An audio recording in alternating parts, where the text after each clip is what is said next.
최근에 이제 한 집사님이 이제 어떤 열심히 준비한 시험 몇 번 이제 하여튼 시험을 준비해서 이제 시험을 쳤어요. 근데 이번에 또 아마 시험을 쳤는데 올렸더라고요.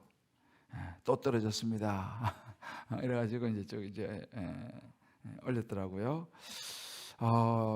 뭐 한 번 두 번 떨어진 게 아니기 때문에 뭐 특별한 일은 아니긴 하지만은 그래도 정말 남들 열심히 준비를 제가 볼 때도 했어요. 하고 하여튼 열심히 기도도 하고 뭐 또 주변에서 기도도 많이 해주고 이렇게 했는데 왜 또 떨어졌을까? 그 생각을 해봤습니다. 내가 뭐라 좀 위로를 해주고 싶은데 야, 내가 이게 뭐라고 위로를 해주면 좋을까 이제 고민을 했어요. 하면서 물론 제가 이제 개인적으로 좀 이제 문자를 보냈습니다만은 이제 위기죠, 위기. 그렇게 원하고 또 열심히 노력도 하고 열심히 기도도 하는데 왜 하나님은 허락하시지 않으실까? 그죠? 왜 하나님 허락 좀 붙여주시면 좋겠는데 왜 그게 안 될까?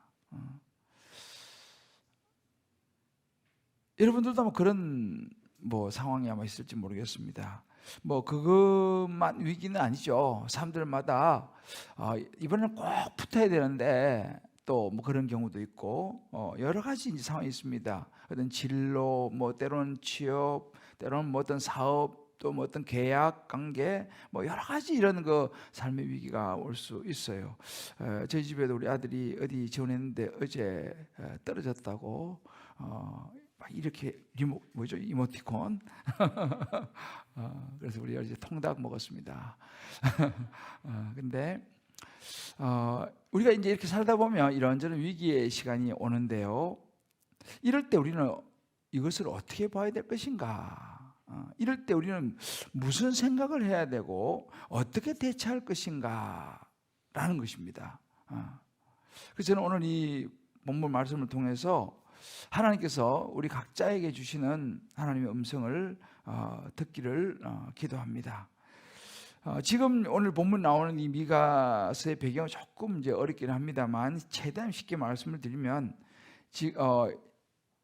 이제 그 이스라엘 남유다와 북이스라엘 두 나라가 있는데 이 두 나라가 다 아주 위기에 처했습니다. 특별히 당시에는 이제 이 아수르 제국이 굉장히 강대한 나라라 힘으로 주변 나라들을 이렇게 평정하던 그런 그 시대였는데요. 결국은 이제 북이스라엘은 BC 722년에 아수르에서 멸망을 당하게 돼요.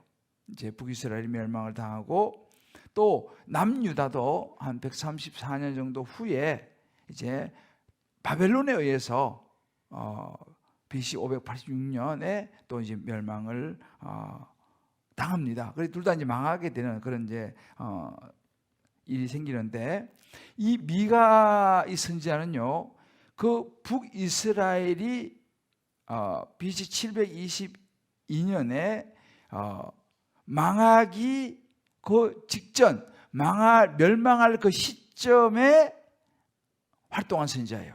미가 선지자가요. 그러니까 그때 이제 보면 여러분 뭐 호세아, 아모스, 뭐 이사야, 요나 아시죠, 그죠? 이제 그런 선지자들이 활동하던 그 시기였어요.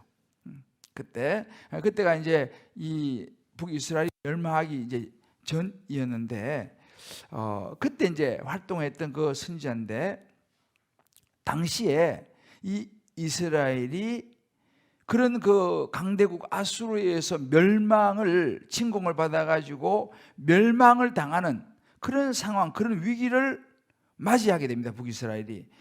그러면서도 어떤 현상이 있었냐면 그런 엄청난 나라가 망한다는 것은 엄청난 위기잖아요. 그런데도 불구하고 어떻게 우리나라가 이렇게 망할 수 있느냐? 어떻게 이런 일이 내게 일어날 수 있지? 어떻게 이런 일이 우리나라에 일어날 수 있지? 라고 질문은 하는데 왜 그런가에 대해서 정확하게 분석하고 원인을 찾고 이런 것을 하기보다는 자꾸만 이 이스라엘 백성들이 그 원인을 있잖아요, 다른 사람들에게서 찾으려고 하는 거예요. 어떤 환경에서 찾으려고 하고 자꾸만 어떤 현실을 직시하고 어떤 자신들의 어떤 그런 것을 좀 봐야 되는데, 그것은 보지 않고 그냥 자꾸만 다른 환경, 나라, 다른 사람들에게서 이 나라의 위기의 원인을 찾고 있는 것을 볼 수 있습니다. 그러니까 이제 그런 현실, 그 위기 앞에 자꾸만 다른 사람들 탓을 하는 그들을 하나님께서 보시면서 이 미가 선지자를 보내시는 거예요. 보내가지고 이스라엘 백성들에게, 또 이제 남유다 마찬가지로 에게 하나님께서 주시는 말씀이 이 미가입니다. 자, 여기까지 이해하셨죠? 예. 그렇게 어렵지 않죠? 예. 근데 여기서 있잖아요, 이제 본론으로 들어가기 전에 한 가지 우리가 좀 포인트를 보고 들어갔으면 좋은 게 뭐냐면, 하나님께서요 이렇게 하나님의 말씀을 주시는 통로예요. 누굴 통해 주시죠? 누굴 통해 주십니까? 미가 선지자예요. 근데 여러분, 미가 선지자는요 그렇게 아주 유명하게 알려진 사람은 아니었어요. 이 어찌 보면 미가 선지자는, 미가라고 하는 이름은 좀 낯선 이름이죠. 누가 주와 같으랴 이런 의미를 가졌는데, 아무튼 이 미가 선지자는요 우리로 말하면 저 지방 출신이에요. 예루살렘에서도 많이 떨어져 있는 3-40km 정도 떨어져 있는 가드 모레셋이라고 하는 그런 그 지방 시골 출신입니다. 그런데 하나님께서요 이 북이스라엘 수도가 이제 사마리아고 남유다의 수도가 예루살렘인데, 이런 북이스라엘 남유다에 대한 하나님의 심판을 예고하고 회개를 촉구하는 이런 중요한 메시지를 저 시골 지방에 있는 이름도 잘 없는 미가라고 하는 그 선지자를 통해서 말씀하고 계신다는 것을 눈여겨볼 필요가 있습니다. 여러분, 이 미가는 얼마나 사실은 이 미가가 그렇게 이름 없는 지방 시골 출신이었지만 여러분이 다 아시는 말씀이 있어요. 성탄절이 되면 거의 대부분 이 구절을 인용합니다. 미가 선지자를 통해 주신 하나님의 메시지예요. 미가서 5장 2절, 여러분 다 아시는 거죠. 한번 읽어볼까요? 시작. 베들레헴 에브라다야, 너는 유다 족속 중에 작을지라도 이스라엘 다스릴 자가 내게서 내게로 나올 것이라. 그의 근본은 상고의 영혼에 있느니라. 아멘. 예수님께서 베들레헴에 태어날 것을 예언한 선지자가 미가 선지자였어요. 굉장하죠, 그죠? 성탄절 되면 항상, 그러니까 이 베들레헴의 이 많은 학자들이 이 미가서의 이 예언이죠, 이 말씀을 통해서 베들레헴에서 태어날 것이다 라고 예견할 수 있는 이 예언을 한 사람이 미가 선지자였습니다. 저는 이 미가를 보면서 이런 생각을 했습니다.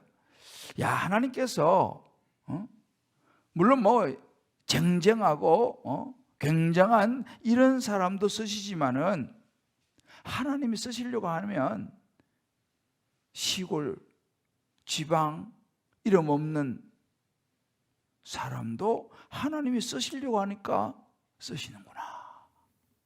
할렐루야. 제가 이 미가 선지자를 보면서 그런 생각을 하는 거죠. 자, 우리 한번 좌우에 이렇게 한번 서로 한번 격려합시다. 하나님은 당신도 이렇게 쓰실 수 있습니다.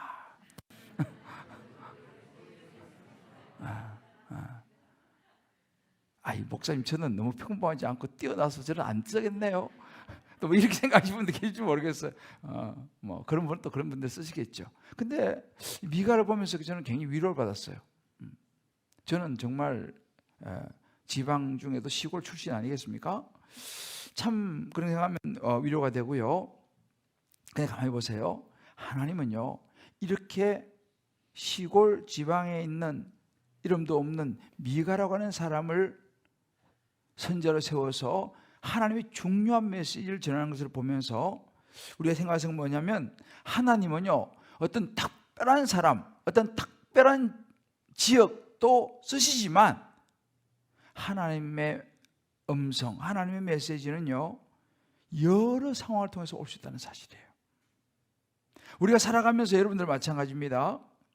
하나님께서 여러분들에게 말씀을 주시기를 원하시잖아요, 그죠? 그러면 누구를 통해서 우리에게 말씀하실까? 물론 당연히 하나님 말씀을 통해서 말씀하시죠.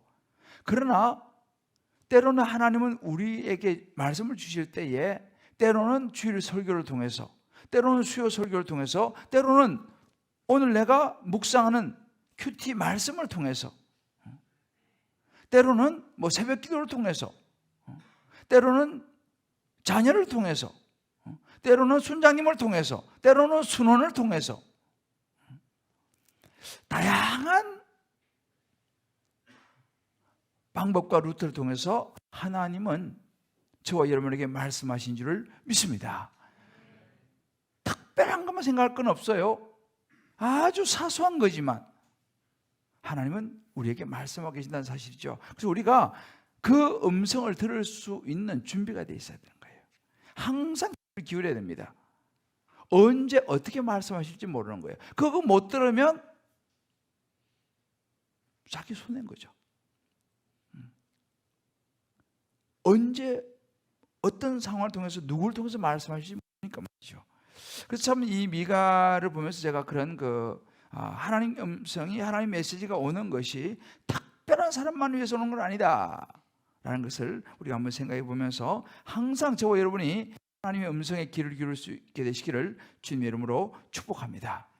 자, 그렇다면 우리가 이제 본격적으로 이제 이 미가를 통해서, 특별히 오늘 이제 이스라엘과 유다의 이 위기죠, 위기. 이 위기가 주는 교훈이 있어요. 이 위기가 주는 교훈이 있는데, 이 미가를 통해 주시는 교훈이죠. 그 첫 번째는 뭐냐면요, 오늘 성경을 보면 위기라고 하는 것은 말씀이 들리는 기회가 되더라는 거예요. 위기라는 것이 말씀이 들리는 기회가 되더라. 지금 이제 이 아수르 제국의 이 막강한 힘 앞에 사실은 이 북이스라엘도 남유다도 지금 멸망의 위기가 닥쳐왔습니다. 물론 이제 시간차는 있지만요. 그런데 그때 사실 이 이스라엘 백성들, 이 유다 백성들, 또 왕들, 이런 사람들이 그 위기를 보면서 그 위기의 원인을 자기 자신들에게서 좀 찾았어야 되는 것입니다. 그런데 그 원인을 자기에게서 찾기보다, 아까 말씀드렸죠, 자기에게서 찾기보다는 자꾸만 다른 사람 탓하고 다른 사람에게 찾으려고 하니까 점점 문제가 심각해지는 거예요. 그러니까 하나님께서는 자기 백성을 사랑하시잖아요, 그죠? 그러니까 자기 백성을 위해서 미가 선자를 보내서 이제 말씀하시는 게 이제 오늘 이 미가서입니다. 근데 이 첫 부분에 보면, 미가서 1장 첫 부분에 보면요, 이 사마리아와 예루살렘의 이 부패, 이 죄가 너무너무 심해지니까 하나님께서 이제 미가에게 말씀하신 오늘 1절을 보게 되면요, 유다 왕들 요담, 아하스, 히스기야 시대의 모레네 사람 미가에게 임한 여호와의 말씀, 곧 사마리아와 예루살렘에 관한 묵시라고 했어요. 이 묵시 영어로 비전입니다. 그러니까 하나님께서 이 미가를 통하여 주시는 하나님의 메시지라는 거예요. 이게 사람 이야기 아니고 하나님의 묵시라, 하나님의 말씀이라, 이렇게 이제 분명하게 얘기합니다. 그러니까 이 미가 선자의 말은요, 보통 말이 아닌 거예요. 하나님의 말씀이라는 것입니다. 그럼 그 이야기가 뭐냐? 너희들 이렇게 계속 이렇게 나가면 완전히 모든 성읍이 파괴될 것이다 라고 말씀하시는 것이 쭉 이제 나옵니다. 왜냐하면 당시 이스라엘 백성들도 그렇고 유다 백성들도 그렇고 말로는 하나님을 섬긴다고 하면서도 실제적으로는 굉장히 타락했어요. 여기 이제 쭉 보면 나옵니다만은, 그리고 우상을 굉장히 많이 섬겼습니다. 그런 이제 상황 속에서 이 어떻게 해야 되느냐? 어떻게 해야지 이 위기를 넘을 수 있느냐? 이것을 하나님께 가르쳐 주시는데, 오늘 이 미가가 2절에 보면요, 두 번이나 반복하는 게 있어요. 자, 백성들아 너희는 다 들을지어다. 땅과 거기에 있는 모든 것들아 자세히 들을지어다. 주 여호와께서 너희에게 대하여 정언하시되 곧 주께서 성전에서 그리하실 것이니라. 자, 무슨 이야기입니까? 너희는 다 들을지어다. 땅과 거기 있는 모든 것들아, 모든 백성들아, 그것도 어떻게 들으라고요? 자세히 들을지어다. 이 위기의 때에 위기를 넘어설 수 있는, 살 수 있는 길이 뭐냐? 듣는 거라는 거예요. 무엇을요? 하나님의 말씀을요. 그것도 자세히 듣는 거라는 거예요. 하나님의 말씀을 듣는 것이 너무너무 중요하다는 사실입니다. 예수님도요, 요한복음 5장 25절에 이런 말씀을 했습니다. 진실로 진실로 너희에게 이르노니 죽은 자들이 하나님의 음성을 들을 때가 오나니 곧 이때라. 듣는 자는 살아나리라. 할렐루야. 예수님께서 듣는 자는 살아나리라 그랬습니다. 그래서 우리는 위기의 때 있잖아요. 각자가 이제 살아가다 보면 이런저런 위기가 오지 않습니까? 그때 무엇을 듣느냐가 중요한 거예요. 누구한테 듣느냐가 중요합니다. 생명의 말씀, 하나님의 말씀으로부터 내가 듣느냐, 아니면 그저 내 마음 좀 위로해주고 내 마음 좀 좋게 해주는 어떤 사람의 이야기를 듣느냐라는 거예요. 누구 이야기를 듣느냐. 이게 너무너무 중요하다고 말씀하신 거예요. 단순하지만 굉장히 중요합니다. 우리가 살아가다 있던 어떤 이런저런 위기를 만날 때에 정말 듣는 것이 너무너무 중요한데, 그것도 누구의 이야기를 듣느냐. 나는 누구의 얘기를 듣고 있는가. 이 이스라엘과 유다의 문제는 무엇입니까? 오늘 성경에 나오지만 야곱의 허물, 야곱은 이스라엘 이름이에요. 이스라엘의 허물, 이스라엘 족속의 결국은 죄였습니다. 구체적으로 그들이 하고 있는 우상 숭배. 이런 우상이 뭐예요? 뭐 신상에 놓고 절하고 뭐 그런 것도 우상이지만, 사실은 우상이라고 하는 것은 하나님의 자리에다가 어떤 것을 놓는 것이 우상이에요. 자기들은 그걸 하나님이라고 말을 하죠. 우리 지난주에 말씀을 봤지 않습니까? 모세가 40일 동안 시내산에 올라가서 안 내려오니까 하나님, 보이는 하나님을 만들었다 그래가지고 만든 게 뭐예요? 금송아지예요. 그들은 금송아지를 보면서 하나님이라고 생각했어요. 근데 그것은 누구의 만족을 위한 것입니까? 자기들의 만족을 위한 거죠. 하나님이 제일 싫어하시는 게 뭐냐면 우상이에요. 십계명에 딱 등장하지 않습니까? 나 외에 다른 신을 내게 두지 말라. 하나님이 제일 싫어하는 것이 우상이에요. 하나님의 자리에 다른 거 놓는 거, 그게 우상이에요. 그것이 무엇이라도 그것이. 만약에 그 하나님 자리에 자식 놓으면 그 자식은 우상이에요. 왜? 내가 너무 사랑하죠. 사랑하는 좋습니다. 그러나 하나님 자리에 자식이 앉아있으면 그건 자식은 우상이 되는 것이고, 하나님 자리에 돈이 앉아있으면 돈이 우상이 되는 것이고요. 하나님 자리에 지식이 앉아있으면 그건 지식이 우상이 되는 것이고요. 하나님 자리에 명예가 앉아있으면 그 명예가 우상이 되는 것이죠. 자, 보세요. 그래서 이 이스라엘 백성들이 지금 해야 될 것은 뭐냐면, 하나님의 말씀을 자세히 들으면서 자기들이 지금 우상을 섬기고 있는 이런 죄들을 바라봐야 했습니다. 근데 이걸 안 한 거예요, 이스라엘 백성들이. 그러니까 하나님께서 그 이야기를 하는 겁니다. 말씀을 통해서 너희가 지금 섬기고 있는 우상을 봐라, 이건 죄다 라고 말씀하시는 거예요. 근데 그 이야기를 안 듣는 거죠. 여러분, 우리도 마찬가지입니다. 살다가도 위기가 오지 않습니까? 그러면 제일 먼저 생각해야 될 것이 뭐냐 하면, 내가 서 있는 나의 현 주소를 봐야 돼.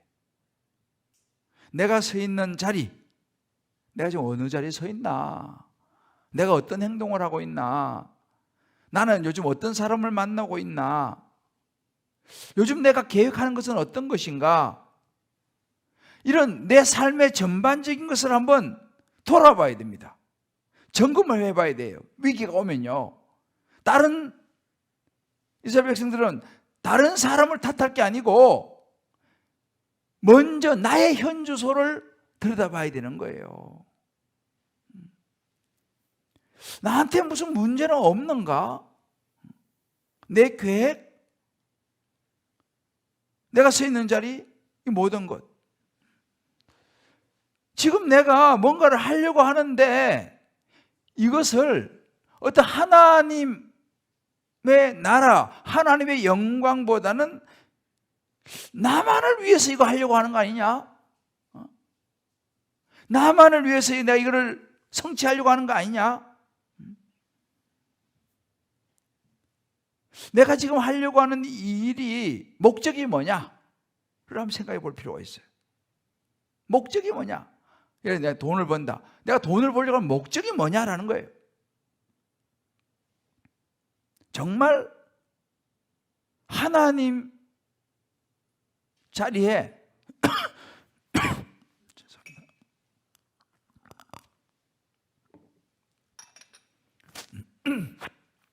하나님 자리에 내가 뭔가를 두고 있지 않는가라는 거예요.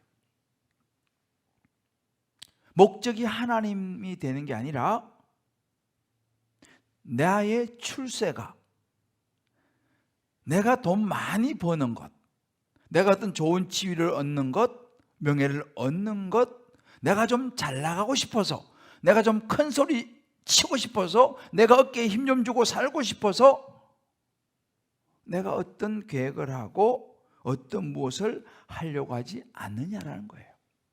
마치 보험 들듯이 내가 뭔가를 하려고 하지 않느냐는 것입니다.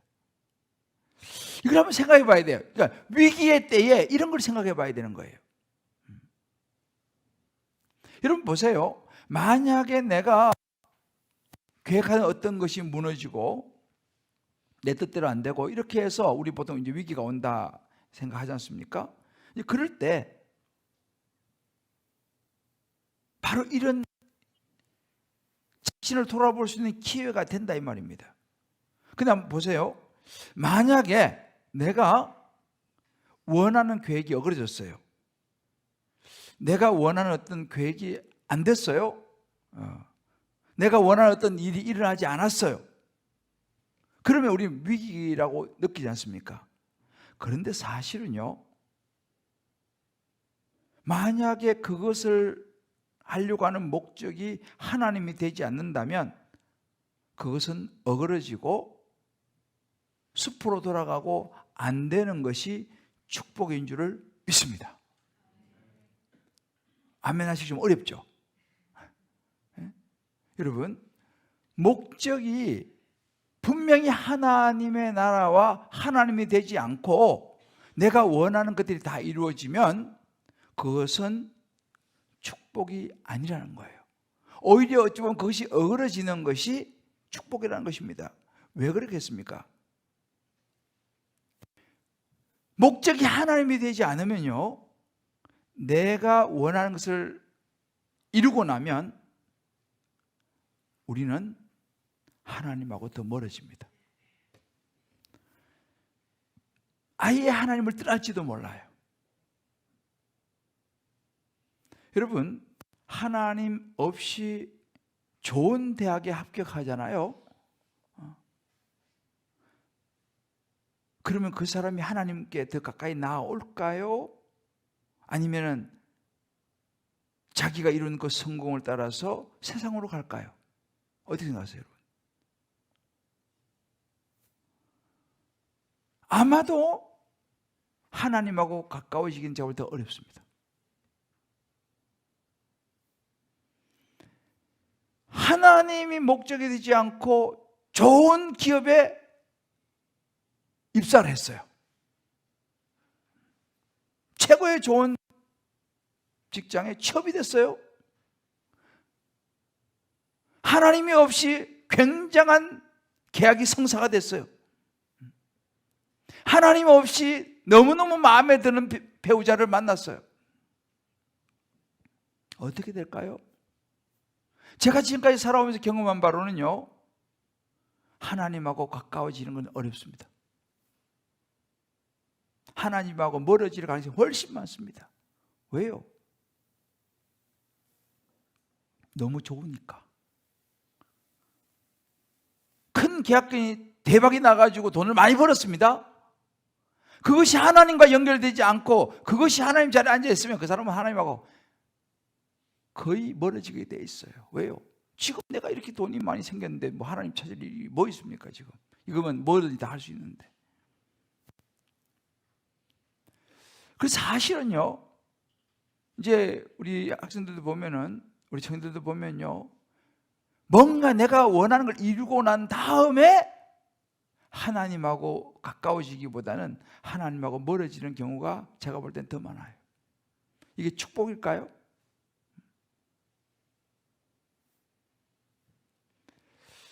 이걸 잘 생각해야 됩니다. 사실은 하나님하고 멀어지는 것이 위기예요. 하나님을 떠나는 것이 위기예요. 다른 게 위기가 아니고요, 사실은. 일이 아무리 잘 되고 못 되고가 위기가 아니라 사실상은 하나님과 내가 어떤 관계가 돼, 이게 위기예요. 사실은 위기입니다. 한번 여러분들도 각자가 한번 여러분의 삶의 지금 여러 가지 정황 속에서 한번 생각해 보세요. 나는 내가 생각하는 내 삶의 위기를 만났다면 그 위기를 나는 어떻게 돌파하고 있느냐 한번 생각해 보세요. 야, 이거는 뭐 때문에 그러고 이건 뭐 때문에, 이건 저 사람 때문에 그러고 자꾸 남 탓하면서 어떤 환경 탓하면서 원망 불평으로 가고 있느냐, 아니면 어떤 위기 앞에서 말씀을 내가 좀 더 자세히 들으려고 하는가, 하나님 말씀을 좀 더 자세히 듣고 더 내가 말씀 묵상하면서 하나님 뜻을 분별하려고 하는가, 내 삶을 다시 한번 추스리는가, 내 삶의 방향이 지금 옳은 곳으로 가고 있는지를 한번 돌아보는가, 내가 어떤 것을 하려고 하는 동기와 목적이 무엇인지를 한번 돌아보는가, 이걸 한번 포인트로 잡아야 됩니다. 그렇게 된다면 그 위기는요, 하나님의 말씀이 들리는 기회가 될 줄 믿습니다. 할렐루야. 그걸 잡으셔야 되는 거예요. 그걸 잡으셔야 되는 거예요. 오늘 우리 온라인에 들어오신 분들 마찬가지예요. 여러분들이 한번 이 어떤 위기가, 여러분이 생각하는 난 지금 내 삶에 어떤 위기다 그러면 오늘 이 미가서 말씀은 여러분에게 굉장히 중요한 말씀이 될 거예요.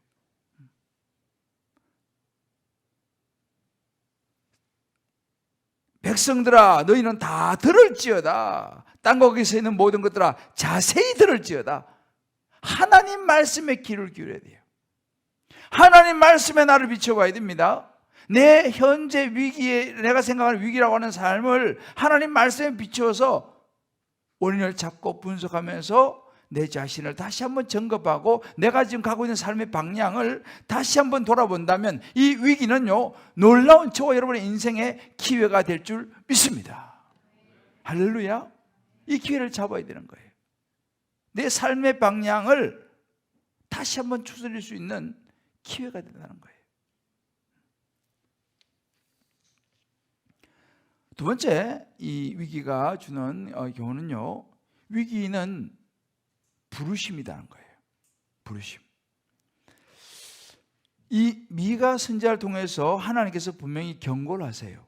어떤 경고를 하냐면 이 8절 이하에 쭉 나오는 것이 뭐냐면, 이렇게 내 말을 자세히 듣고 너가 방향을 수정하지 않고 너희가 지금 하고 있는 이 길에서 돌이키지 아니하면, 다른 말로 회개하지 아니하면 앞으로 많은 상처를 입게 될 것이다.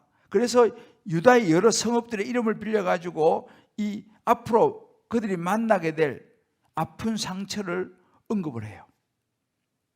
내 말을 안 들으면 앞으로 이러이러한 상처를 많이 받게 될 것이고 이런 많은 아픔과 고통을 당하게 될 것이다 라고 쭉 이야기를 합니다.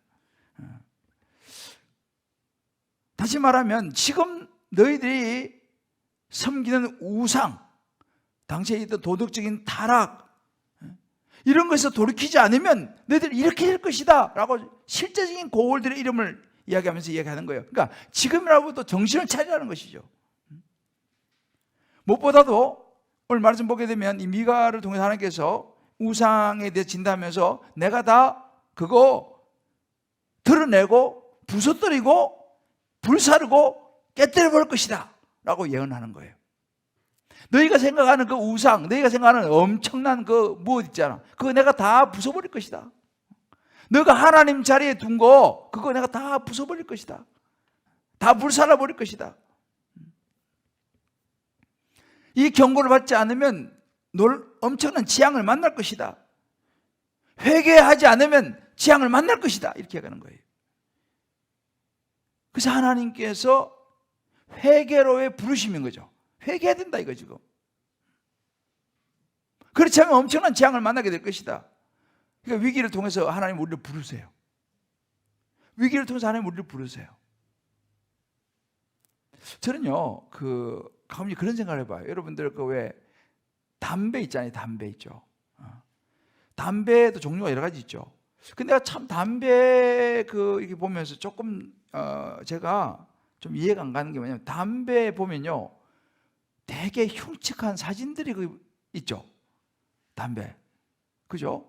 막 담배 흡연 때문에 암 걸리고 이래가지고 막 그런 흉측한 사진들이 거기 이렇게 담배 이렇게 있는 것 같더라고 보니까. 뭐 다 그런 건지 모르겠지만 아무튼. 그런데 나는 처음에 왜 이걸 이렇게 피우라는 거야 말라는 거야? 왜 흉측한 막 그런 사진들이 거기 있으니까.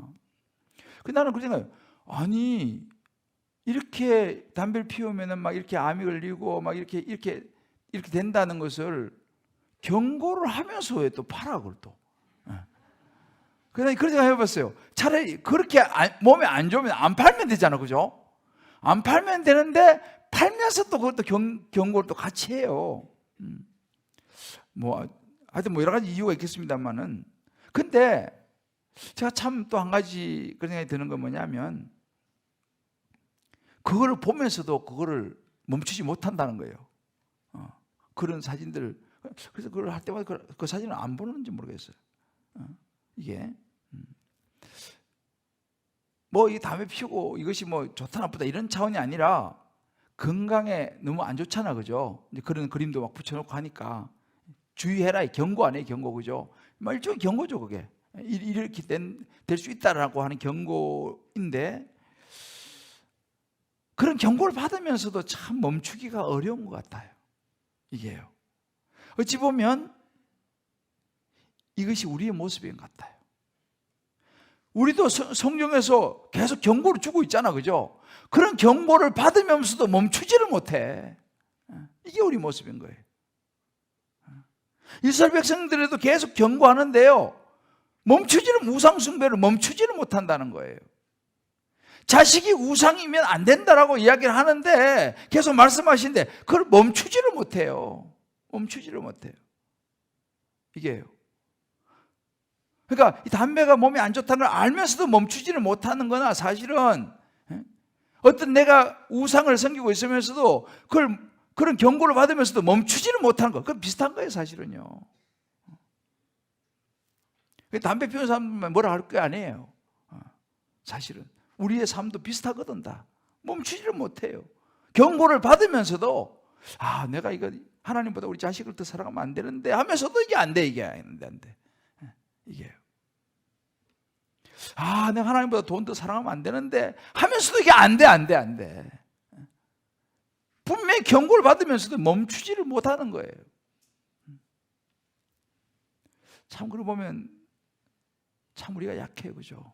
참 약해요. 이게 잘 안 돼요. 이렇게 말한 저도 참 잘 안 돼요. 이스라엘 백성들 멈추지를 않았어요. 멈추고 회개하고 돌아섰어야 되거든요. 멈추지를 않았어요. 결국 어떻게 됐습니까? 이스라엘 아수르에서 망합니다.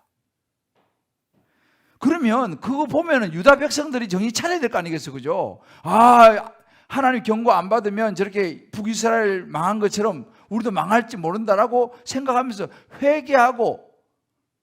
회개의 부르심을 받았어야 되는데, 유다 백성들도 역시 마찬가지로 그 경고를 받았음에 불구하고 회개의 부르심을 따르지 않았어요. 똑같은 길을 134년 후에 바벨론에서 붙잡혀가고 포로되고 나라가 망해지죠.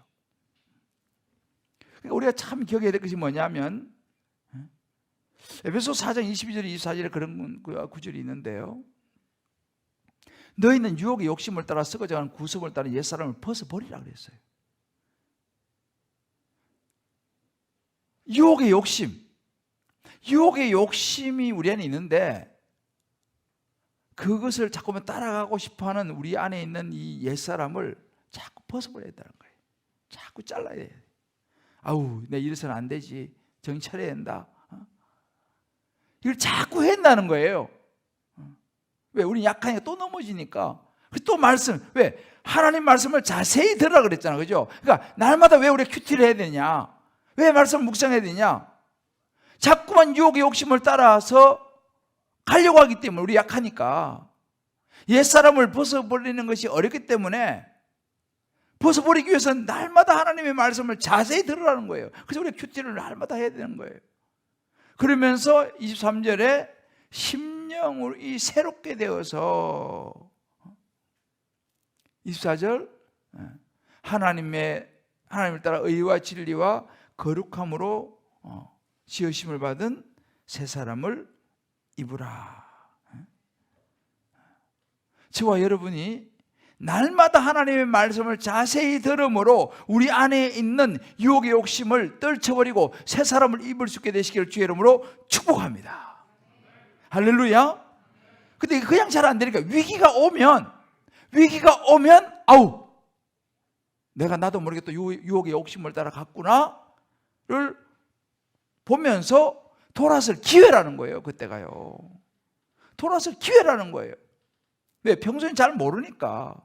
위기가 오지 않으면 내가 지금 잘못된 길을 가고 있다는 걸 몰라요. 그러나 위기가 오면 내가 지금 뭘 하고 있지?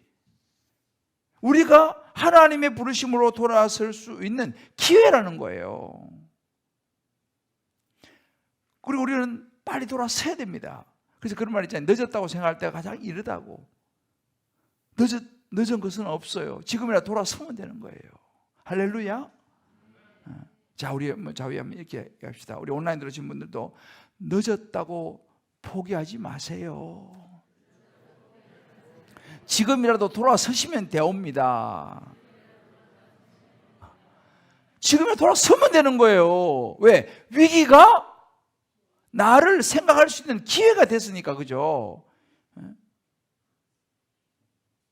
위기는요, 아까 말씀드렸잖아요. 위기는 반드시 나쁜 게 아니에요. 위기는 우리의 삶의 방향을 수정해 줄 수 있고, 우리를 돌아보게 하고, 회개하게 하고, 돌이킬 수 있는 기회가 된다니까요. 그래서 우리가 위기가 오면 그 순간에는 무척 힘들고, 왜 이러지? 하지만 다시 한번 돌아보면 기회가 되는 거예요.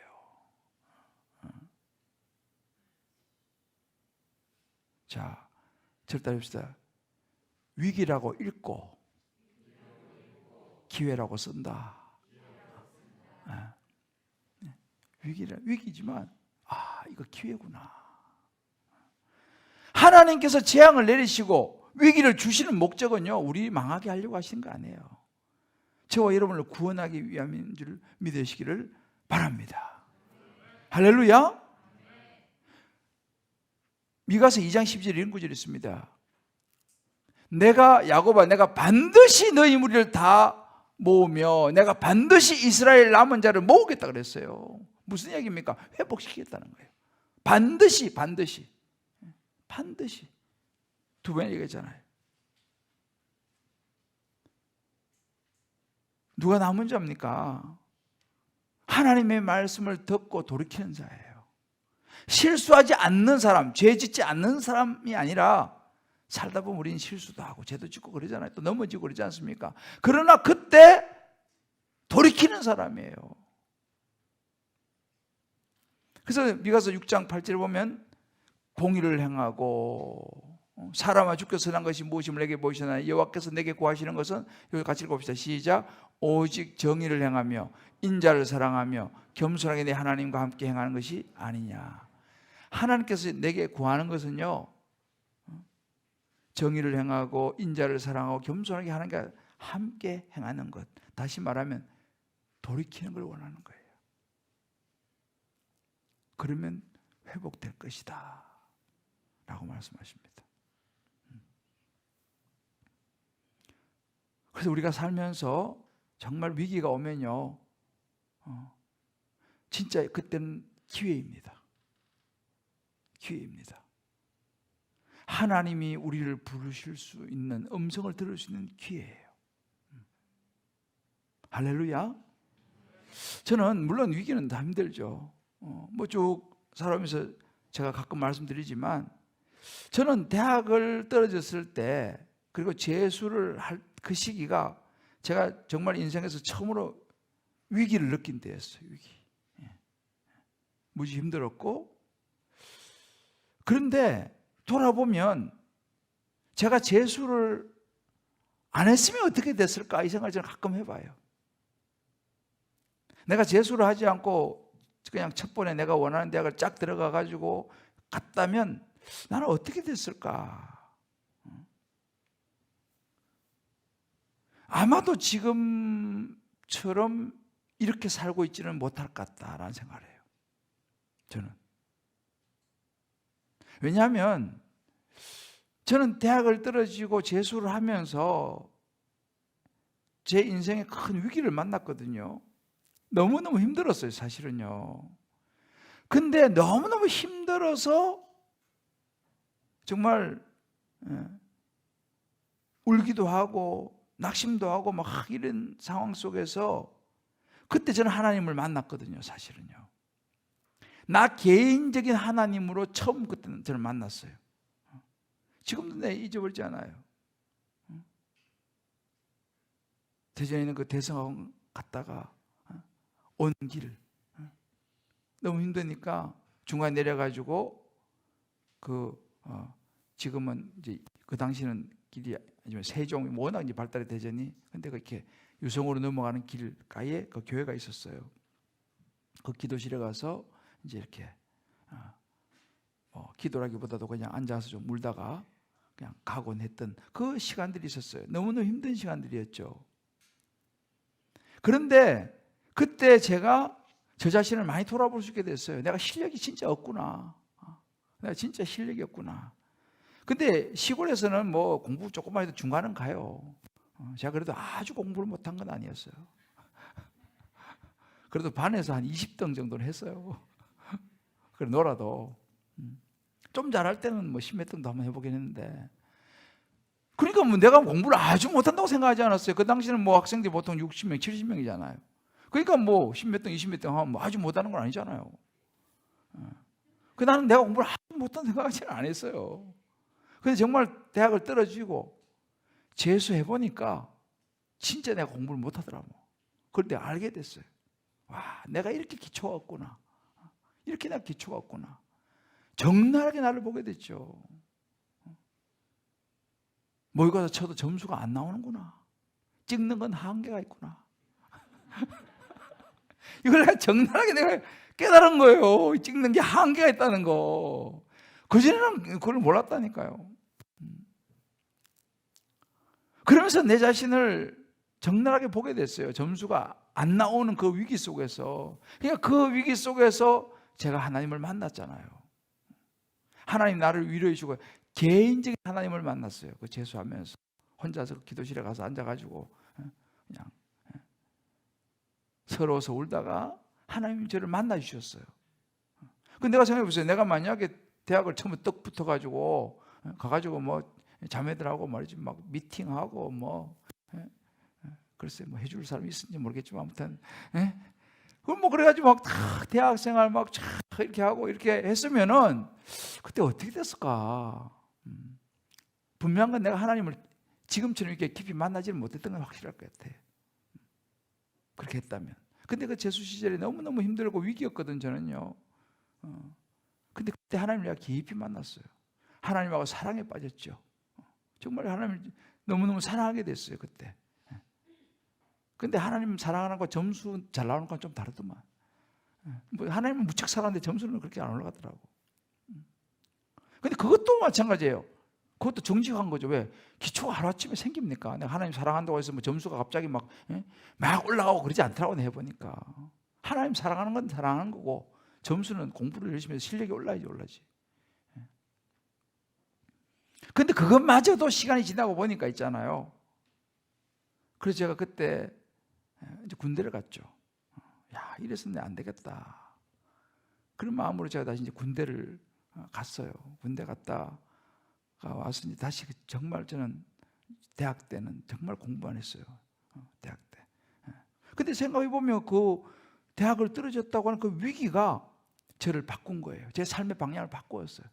근데 이래 살아서는 안 되겠다. 이래 살아서는 안 되겠다. 요즘 보니까 대학 들어가고 나면 거의 놀더라고 보니까. 뭐 공부한 사람이 우리 집에 누구도 모두 그러더라고. 아빠 공부는 시험 기간에 하는 거야. 맞지, 시험 기간에 해야지. 근데 저는요 대학 다닐 때 시험 기간만 하지 않았어요. 저는 예비역으로 1학년부터 다녔기 때문에 진짜 공부 열심히 했어요. 4년 동안 정말 공부 열심히 했어요. 4년 동안. 근데 생각해 보면요, 그때 그 재수하고 떨어지고 재수했는데 불구하고 내가 원하는 대학도 못 가고 그냥 그런 위기가 나를 돌아보게 만들었고 내 방향을 바꾸게 만들었어요. 그리고 정말 대학 다닐 때는 정말 내가 공부 열심히 했죠. 그리고 이제 대학원 가고 그렇게 하다 보고 제가 지금까지 이렇게 오게 된 것은 주의 손이 저를 고치시고 어루만지시고 회복시킨 줄을 믿습니다. 이건 제 간증이에요. 저는 그런 하나님을 만났어요. 여러분들도 마찬가지입니다. 우리 사랑하는 성도 여러분, 이 하나님을 위기에 만나면요 인생의 방향이 바뀌어요. 제가 그 대표적인 사람이에요. 저는 뭐 너무너무 이건 뭐 1000% 1000% 저는 왜? 제가 그런 삶을 살았기 때문에. 정말 그 위기가 나를 바꾸었어요. 나를 보게 했고 나의 리얼한 내 모습을 그대로 보게 했고 그 위기에서 하나님이 나를 만나주시면서 나를 채워주시고 근데 오늘 여러분들하고 부르려고 하는 찬양이요 주의 손이라고 하는 찬양이에요. 우리 찬양팀 이 찬양 오늘 배웠나요? 네. 찬양팀 우리 자매들 나와봐요 앞으로. 우리 이 찬양은 저도 최근에 배운 찬양인데 저는 아직 마스터를 못했지만 박경 목사님 마스터했을 거예요. 마이크 여기 있어요. 같이 이 가사가 참 좋고요. 전능하신 우리 하나님, 삶에 가득한 주님의 통치, 보호하시고 지켜주시네, 복주시고 인도하시네, 살아계신 우리 하나님, 삶에 가득한 주님의 임재, 불러주시고 채워주시네, 들으시고 응답하시네, 주의 손이 붙드시네, 흔들리는 우리의 삶을 주의 손이 고치시네, 상한 우리의 마음을. 이런 가사인데요. 우리 한번 같이 한번 불러보면서 여러분의 삶에 난 위기다 그런 분들, 혹은 내 어떤 삶의 어떤 나의 위기 아니더라도 내 가정의 위기다, 내 자녀의 위기다, 뭐 부모 여러 가지 상황 속에 위기가 있다면요, 이제 우리 삶의 방향을 다시 바로잡을 수 있는 하나님의 부르심을 받을 수 있는 기회인 줄 믿습니다. 주의 손이 저와 여러분을 붙드시고 흔들리는 우리의 삶을 바로 세우시고 고쳐주실 줄을 믿습니다. 우리 한번 이 찬양 같이 한번 부르고 같이 한번 기도하겠습니다.